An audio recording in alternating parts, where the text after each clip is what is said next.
نوشہرہ ورکہ سردی کا آغاز ہوتے ہی لوگوں نے سستے بازار کا رخ کر لیا۔ مہنگائی کے ستائے ہوئے لوگ سستے بازار پہنچ گئے۔ اس بازار میں بھی قیمتیں آسمان سے باتیں کرنے لگی۔ غریب کی پہنچ سے دور دکانداروں نے مہنگی چیز کو تبدیلی کا نام دے دیا۔ مزید جانتے ہیں اپنے نمائندے محمد امین برایا سے۔ جی امین، بتائیے گا۔ جی، میں اس وقت نوشہرہ ورکہ سستے بازار میں موجود ہوں۔ سردی کی آمد سے لوگوں نے، عوام کے مہنگائی کے ستائے ہوئے لوگوں نے سستے بازار کا رخ کر لیا۔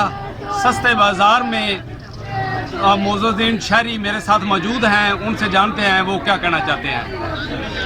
ہاں جی بالکل، جی میں تساں فرمایا اس طرح ہی ہے کہ مہنگائی دی وجہ تو ہر غریب اور امیر آدمی جڑے نے انہوں نے ضروریات زندگی دی چیزاں خرید و فروخت واسطے سستے بازار کا رخ کیتا ہے، اور اتنے معقول ریٹ دے اتنے ہر چیز ہر بندے نو میسر ہے۔ جی، جیسا کہ معزز شہری کا کہنا ہے کہ بازار کی نسبت سستے بازار میں شہریوں کو ہر چیز معقول ریٹ پہ موصول ہو رہی ہے، مل رہی ہے، اور لوگ بآسانی خرید رہے ہیں۔ جی